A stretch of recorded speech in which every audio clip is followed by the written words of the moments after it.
Le patriotisme qui, chez moi, est une vertu qui ça ne changera jamais. Je ne vois aucune mondialisation qui peut m'empêcher d'aimer Haïti, d'être fier d'être haïtien et de vouloir me consacrer au bien d'Haïti. Je le disais à un ami hier, on me posait la question, c'était avant hier à New York. Écoutez, de même que le poète français Aragon, parlant de sa femme, de sa compagne Elsa, a écrit, pour dire qu'il l'aimait, a écrit un recueil de poèmes qui s'appelle Le Fou d'Elsa.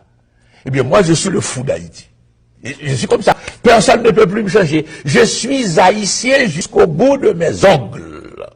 Donc, la tâche haïtienne est pour moi quelque chose de fondamental et je sens une responsabilité, tant que je vis, de donner quelque chose dans ce qui concerne Haïti.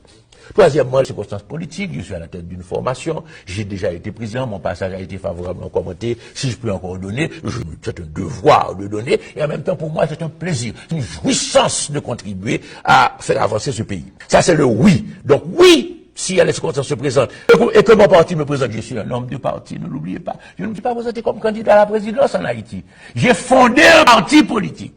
Mes compagnons de parti luttent avec moi pour changer le pays. Donc si mon parti me désigne, bien sûr, je réponds oui, parce que ça correspond à une aspiration chez moi. Cependant, quand je dis oui, il y a un mais.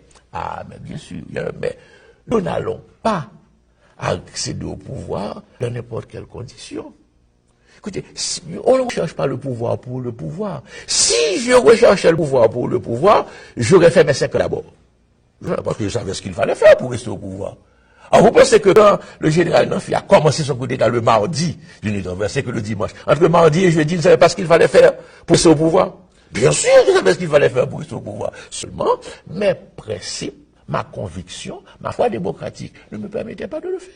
Je l'ai dit à plusieurs reprises, tous les Haïtiens le savent. Moi, je ne vais pas au pouvoir pour tuer du monde. Je respecte la vie d'autrui et je pense que nous devons apprendre en Haïti à respecter la vie d'autrui. Il n'est pas question de ça. Ensuite, je pouvais l'exiler.